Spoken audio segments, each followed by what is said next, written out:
우리 2024년도 우리 교회 표어를 세상을 향하여 라고 정한 것은 우리 선교 지향적 교회가 되자는 취지입니다.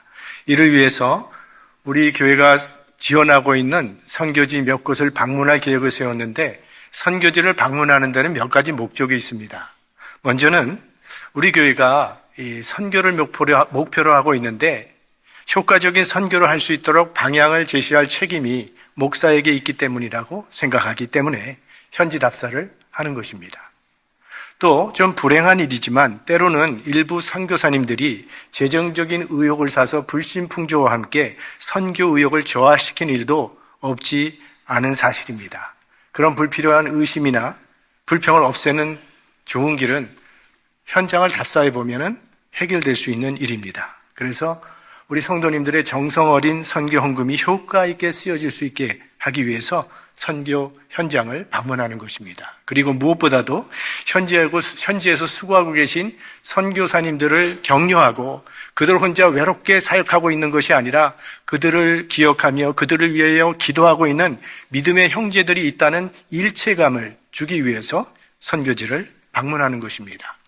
금년 2월에 저와 한 팀은 페루 아마존 지역을 단기 선교를 하고 돌아왔고요. 또 다른 팀은 지난 주간에 니제르 그레이스 아카데미 사역을 또 가서 도와주고 다녀왔습니다. 자, 작년부터 시작한 우리 니제르 그레이스 아카데미 사역은 기대 이상으로 잘 이루어지고 있음을 감사하게 생각합니다. 그래서 오늘은 우리가 아마존에 가서 보고 듣고 느낀 것에 대해서 선교 보고 형식으로 여러분에게 전달해 드리면서 우리 교회가 도와줄 수 있는 분야가 무엇인지를 말씀드리고자 합니다. 자, 지구의 허파라고 불리우는 이 아마존 우림지대는 남아메리카 9개 국가를 걸쳐서 펼쳐져 있는 그런 광대한 지역입니다. 가장 많은 면적을 차지하는 나라가 브라질이고, 두 번째가 이 페루라고 하는 나라입니다. 이번에 저희들이 방문한 곳은 페루 아마존 지대입니다.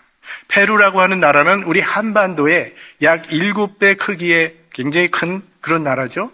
그리고 남아메리카에서는 비교적 부유한 편에 속하는 그런 나라이지만 워낙 뿌리 깊은 부정부패 때문에 인구의 절반 정도는 끼니를 걱정하며 살아가고 있습니다. 지난 주간에 뉴스를 보신 분들은 아시겠지만 지난 월요일 밤에 페루 수사관들이 이 대통령 집 문을 쇠뭉치로 부수고 들어가서 압수수색을 했습니다. 왜냐하면 그 대통령이 고가 롤렉스 손목시계를 자꾸 찾고 다니기 때문에 이 불법 자산 증식에 대한 의혹을 수사하기 위해서 했다는데, 그 시계 하나가 대통령의 연봉 가치라고 합니다. 하나만 있으면 좋겠는데 14개나 갖고 있었다 그러니까 그게 좀 어려운 그런 나라예요.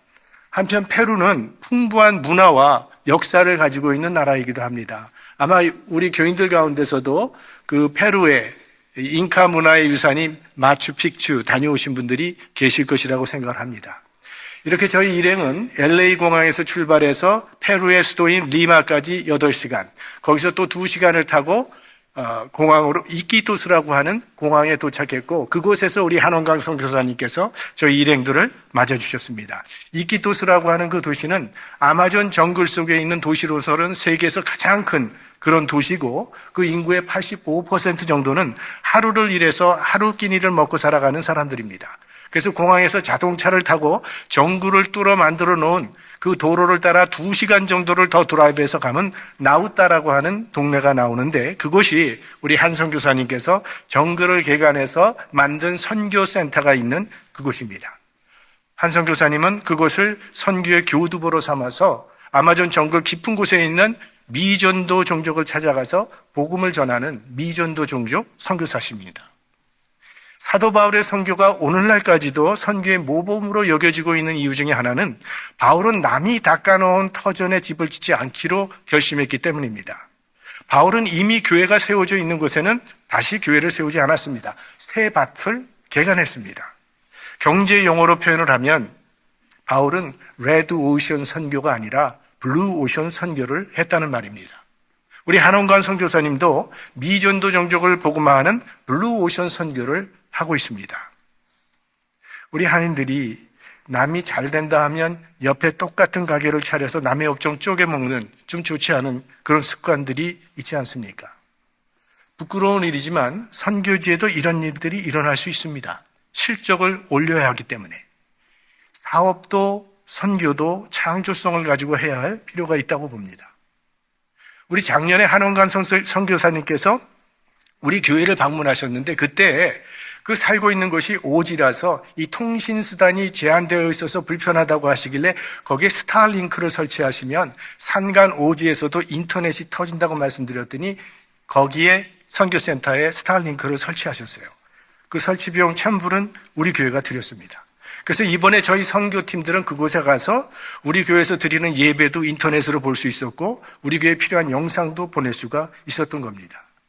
물론 선교센터에는 전기가 들어오지 않기 때문에 발전기를 돌릴 때만 인터넷 사용은 가능합니다. 그리고 우리 이 선교센터에는 한 선교사님 부부와 인디오 마을에서 나온 아이들 그리고 페루인 2가정이 약 20명이 거기서 함께 생활을 하고 있습니다. 그 중에는 같이 생활한 지 17년 정도 되는 사람도 있고 20년가량 되는 사람도 있다고 합니다. 제가 나중에 말씀드리겠지만 우리 한 선교사님이 가장 열심히 해오신 사역은 현지인 훈련입니다. 결국 선교사역의 마지막은 그 나라의 현지인들을 훈련시켜서 자기 동족을 선교케 하는 것입니다. 왜? 선교는 같은 문화 속에 있는 현지인들을 통해서 하는 것이 가장 효과적이기 때문이에요. 우리나라가 이처럼 선교가 잘 이루어진 것은 선교사님들이 들어와서 신학교를 세우고 거기서 인재를 양육했기 때문입니다. 그 사람들이 거기서 교육을 받고 훈련받은 사람들이 대한민국의 교회를 부흥시킨 겁니다. 그리고 이것은 선교 비용의 효율성을 생각해봐도 그렇게 해야 합니다. 개발도상국은 적은 경비로도 많은 사역자를 파송할 수 있다는 이점이 있습니다. 여러분 한번 생각해 보십시오. 감동을 받아서 내가 아마존 선교를 떠나겠다고 하신다면 여러분이 아마존에 가서 그 나라 말을 배우는데 얼마나 시간이 많이 걸리겠습니까?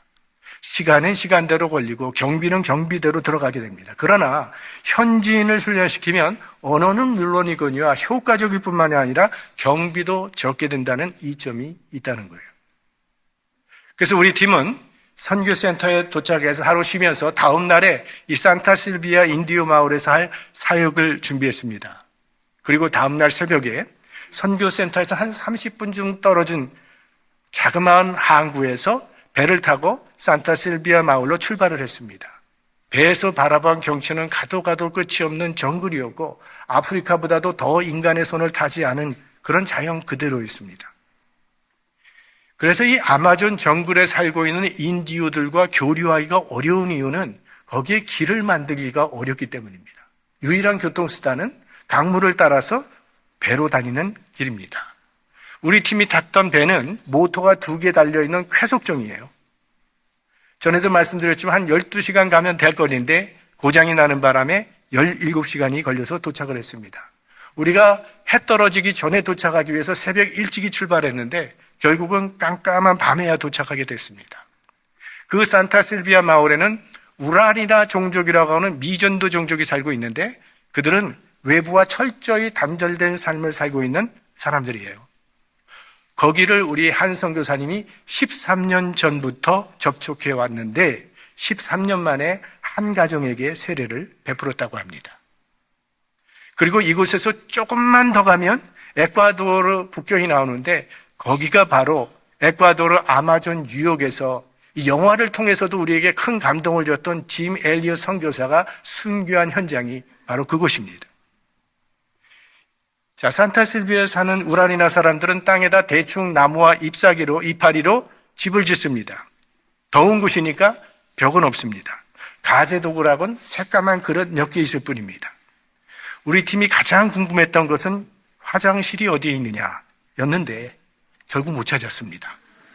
숲으로 둘러싸여 있는데 아무튼 숲 속에 과일들은 잘 열리더라고요. 그럼 이 사람들은 뭘 먹고 사는가? 그 마을 사람들은요, 우리가 먹는 소고기나 돼지고기가 아니라 악어고기나 원숭이고기, 개미우리나 바나나 같은 각종 숲에서 나는 열매들을 먹고 살아갑니다. 근데 그들이 사냥하는 방법이 참 흥미롭습니다. 사냥을 하려면 정글 안으로 들어가서 가만히 기다린다고 합니다. 뭘 기다리냐고 했더니 짐승이 지나가기를 기다리는 겁니다. 그럼 얼마나 기다려야 하느냐 했더니 짐승이 지나갈 때까지 기다린다는 거예요. 그게 하루가 될 수도 있고 이틀이 될 수도 있고 사흘이 될 수도 있는데 꼼짝하지 않고 앉아서 기다린다는 거예요. 인내심이 굉장한 사람들입니다. 제가 생각을 해봤어요. 그렇게 한 자리에서 꼼짝하지 않고 기다리는 동안에 그들은 서로 잡담도 안 했을 겁니다. 왜? 소리가 나면 짐승이 지나가지 않을 테니까. 그러니까 하루든 이틀이든 사흘이든 계속 아무 말도 없이 서로 얼굴만 멀뚱멀뚱 쳐다보면서 있는 거예요. 그래서 그런지 그 사람들의 얼굴에 표정이 없습니다. 어른도 아이들도 웃는 법이 없어요. 감정 표현이 없어요. 그래도 마음은 참 선하고 온순한 사람들로 느껴졌습니다. 자, 이 산타실비아 마을에는 한 45가정 정도가 살고 있고 총 인구는 350명 정도 된다고 하는데 계산해보면 가정당 아이들이 한 7명 정도 되는 셈이죠. 생육하고 번성하라는 하나님의 명령을 아주 충실하게 이행하고 있는 그 마을 사람들이에요. 그래서 거기서 저희들이 한 사역은 어린이 사역입니다. 마치 여기서 하는 BBS처럼 우리 한국에서 여름 성경학교 때처럼 예배도 드리고 성경 공부도 하고 게임도 하고 먹고 즐길 수 있도록 잔치를 하루 동안 벌려준 겁니다. 우라리나 종족은 물론 그들의 고유 언어가 있기 때문에 저희들로서는 감당할 수 없고 우리 한 선교사님이 훈련해 놓은 현지 사역자들이 주도적인 역할을 감당했기 때문에 그 일을 잘 마칠 수가 있었던 거죠. 제가 그곳에 가서 감탄한 것은 그 열악한 지역에도 학교가 세워져 있다는 겁니다. 그러니까 세상 어디를 가도 우리 부모들은 다 자녀들의 교육에는 관심을 가지고 있어요. 어떻게 거기에 학교가 세워졌을까? 보니까 한원광 선교사님이 그곳에 학교를 세워주셨더라고요. 교사가 필요한데 교사가 어디서 와야 됩니까? 도시에서 와야 되는데 아니 이렇게 먼 거리 도시에서 올 교사가 어디 있냐고 했더니 그 나라에서 교사 월급을 줄 때 도시에서 일하는 교사보다 그런 오지에서 일하는 교사는 월급을 더 준다는 거예요. 그래서 온답니다. 그들이 올 때는 몇 개월치 식량을 싸가지고 들어온다는 거예요. 참 감사한 것은요, 우리 현지 사역자인 이 로날 전도사가 마침 신학교육을 마치고 이번에는 우리 산타실비아 마을 선교사로 파송받게 된 일입니다. 로날은 우라리나 종족 추장의 아들이에요. 근데 한 선교사님으로부터 10년 동안 훈련을 받은 일꾼입니다. 아르헨티나 신학대학에서 신학 공부를 마치고 돌아왔는데 그렇게 정규대학 교육을 받은 사람이 그렇게 열악한 곳에 들어간다고 하는 것은 흔치 않은 일이기 때문에 의미가 남다르죠. 저희 단기 선교팀도 로날 선교사 파송식에 참여하는 감격의 시간을 갖게 되었어요. 이번에 산타실비아 마을에 갔을 때 한 선교사님께서 이 로날 선교사를 그 마을 사람들에게 다 소개를 했고 그리고 그 마을 사람들로부터 좋은 호응을 받아서 로날 전도사가 들어오기만 하면 그가 살 집과 또 목회할 교회를 짓는데 적극적으로 도와주겠다는 약속을 받고 돌아왔습니다. 금년 한 해 우리 로날 선교사에게 주어진 사명은요, 10가정을 전도하는 일입니다. 근데 그곳에서 사역을 하려면 생활비도 필요하죠. 또 사역비도 필요해서 기도 중이라고 말씀을 하셨는데 그 기도는 벌써 하나님께서 잘 응답해 주셨어요. 한 석 주 전에 제가 전혀 모르는 사람한테 이메일을 하나 받았는데 조지아주에서 목회하시는 목사님이시래요. 근데 그 교회 집사님 한 분이 우리 교회 홈페이지에 있는 그 아마존에서 온 선교 편지 소식을 읽고 로날 선교사 생활비를 도와주고 싶어 한다는 그런 소식을 받아서 즉시 우리 한원권 선교사님과 연결시켜 드렸습니다. 하나님의 섭리는 정말 사람의 생각을 초월하는 것을 다시 한번 깨닫게 되는 순간이었어요. 로날 선교사는 지난 주간에 제가 며칠 전에 한 선교사님이라고 그 카톡으로 연결을 해봤더니 지난 주간에 산타실비아로 떠났다고 합니다. 이제는 산타실비아 마을에서도 주님을 찬양하는 소리가 하늘 높이 울려 퍼지기를 소망해 봅니다. 한 가지 문제가 있다면 이제 막 사역을 시작하는 사람이기 때문에 어려운 문제를 만나면 그를 도와줄 우리 한 선교사님과의 거리가 너무 멀다는 거죠. 쾌속정을 타고도 12시간을 가야 되는데 그들에게는 그런 배는 없고요. 물에 들어갈랑 말랑하는 아슬아슬한 카누를, 작은 모터를 뒤에 달고 다니는데 그런 배로 가려면 며칠을 가야지만 갈 수 있는 그런 거리입니다. 그래서 그곳에도 스타링크를 설치하세요. 그래서 스타링크 설치하기로 했고, 우리 오선교회에서 설치비 1,000불은 이미 선교원금으로 준비해 주셨습니다. 근데 인터넷을 사용하려면 전기가 들어와야 되잖아요. 그런데 그 주 정부 인사 한 사람과 우리가 스타링크를 설치하기만 하면 전기를 사용할 수 있도록 솔라 패널을 해주기로, 설치해 주기로 그렇게 한 선교사님하고 약속을 했어요. 그렇게 된 데는 여러 가지 이유가 있는데, 이 산타실비아라고 하는 마을이 속해 있는 행정구역이 로레토 주라고 하는 주입니다. 스테이트인데 그게 우리 대한민국의 한 4배 정도 되는 큰 주입니다. 그런데 그 로레토 주정부 인사 가운데 한원강 선교사님을 모르는 분이 거의 없습니다. 그렇게 된 것은 이전부터 그곳 사람들을 위해서 봉사활동을 꾸준히 해온 것도 있지만, 지난 팬데믹 기간에 우리 선교사님이 그 지역에서 아주 유명 인사가 되셨습니다.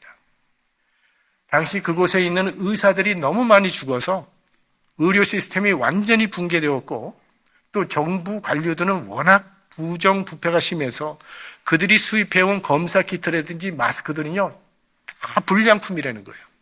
가격은 5배나 더 비싸고.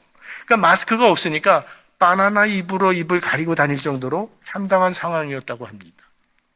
도시가 그러니 정글 안에 있는 원주민들의 상황은 말할 것도 없는 거죠. 그런데 우리 한 선교사님께서 그때에 우리 한국과 미국에서 의료 장비와 마스크를 굉장히 많이 도네이션을 받으셨어요. 그래서 그 받은 의료 장비와 마스크들을 병원에 도네이션 하셨습니다. 그리고 아마존 정글 여기저기를 다니면서 그곳에 있는 원주민들을 찾아가서 마스크 전해주고 아픈 사람에게 약을 전해주면서 정말 혼신을 다해서 치료해 준 거예요. 그러니까 주정부에서도 하지 못한 거를 우리 한 선교사님이 하신 거예요.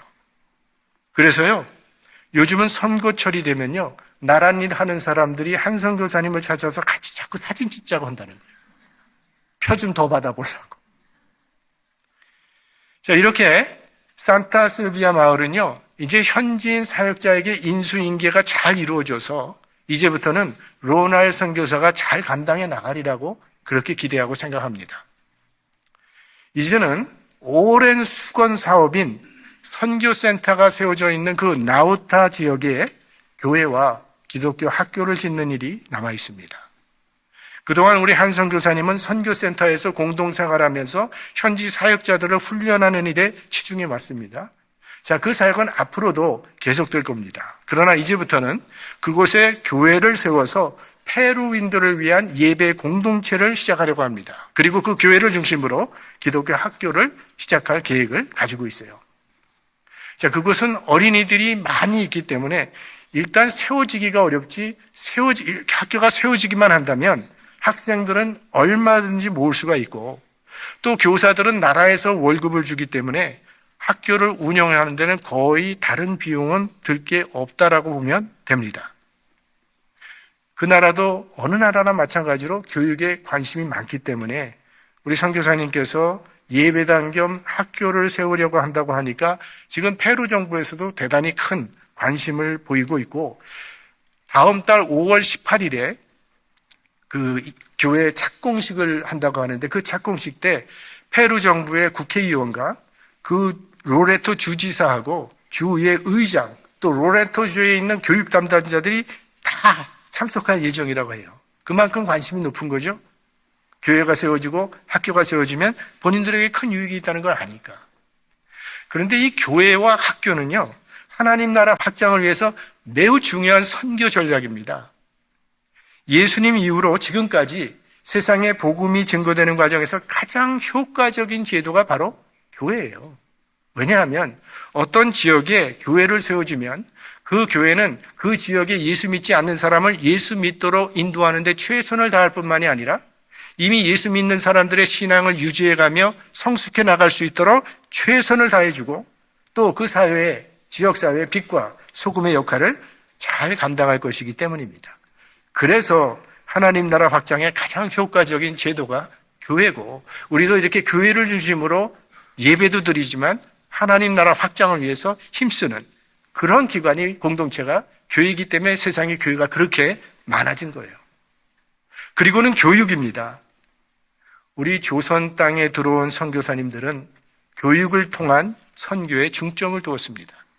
바로 그 교육 선교 전략이 적중을 해서 미션 스쿨을 통해서 민족 지도자들이 수많이 배출이 됐을 뿐만이 아니라 그들을 통해서 나라가 발전을 했죠. 그래서 우리 대한민국은 선교 역사의 기적이라고 평가를 받게 된 겁니다.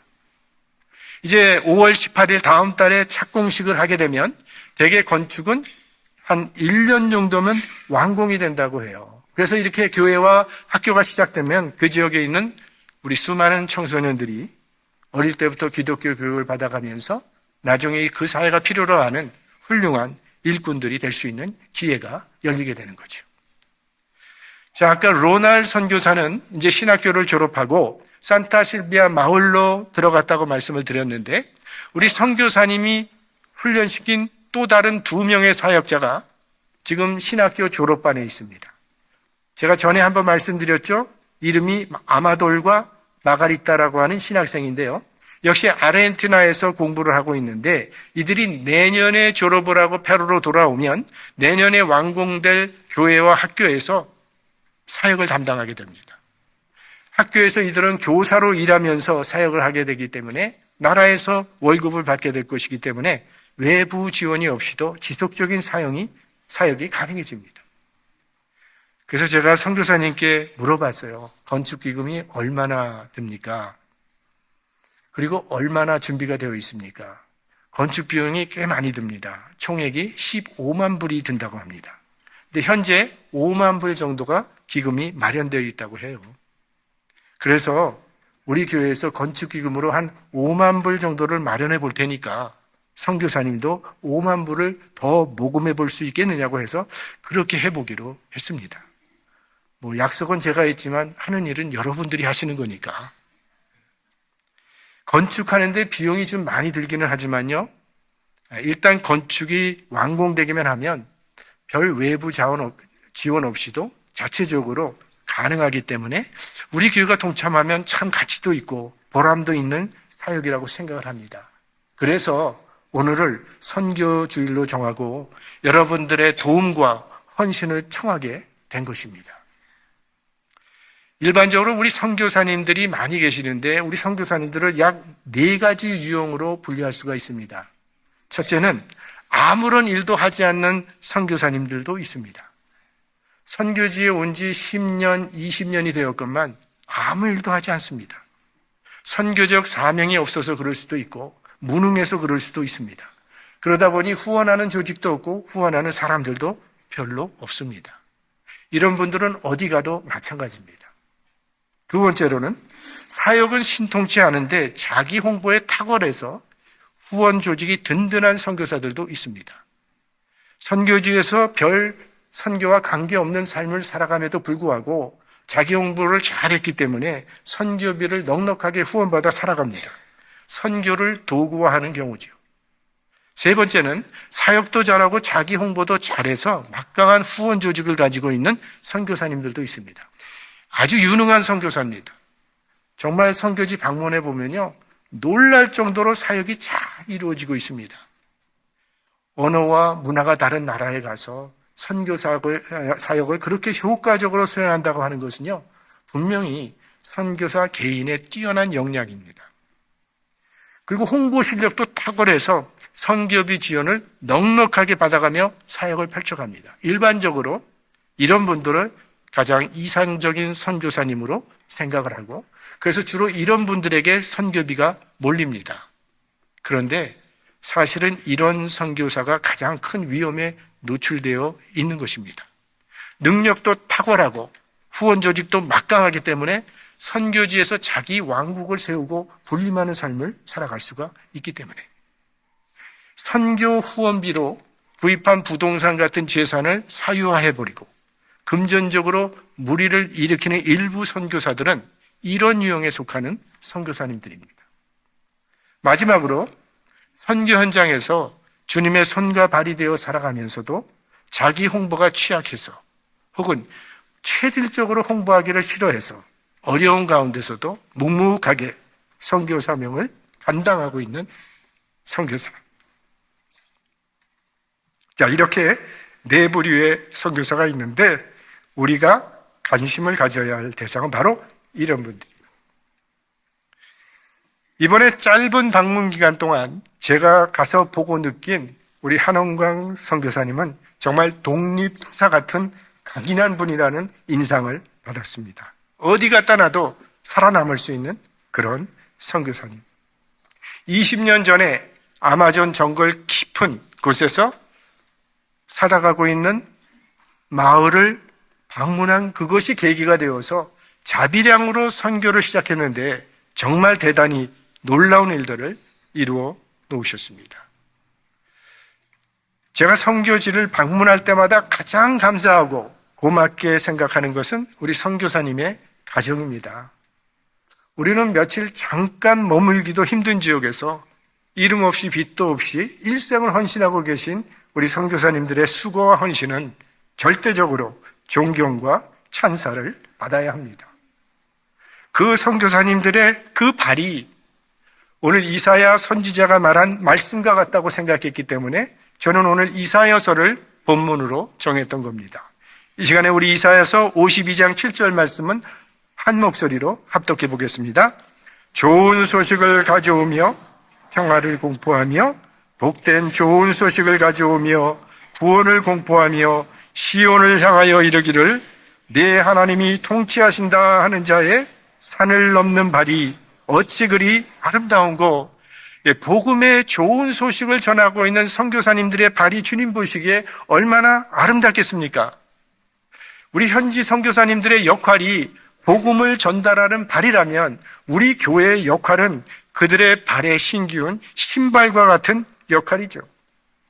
복음을 전하느라 피곤해진 발에 포근한 신발을 신겨주고 발에 피가 흐르지 않도록 보호막이 되어주고 외지에서 흘리는 외로운 눈물을 닦아주는 것이 우리 교회가 해야 할 역할일 것입니다.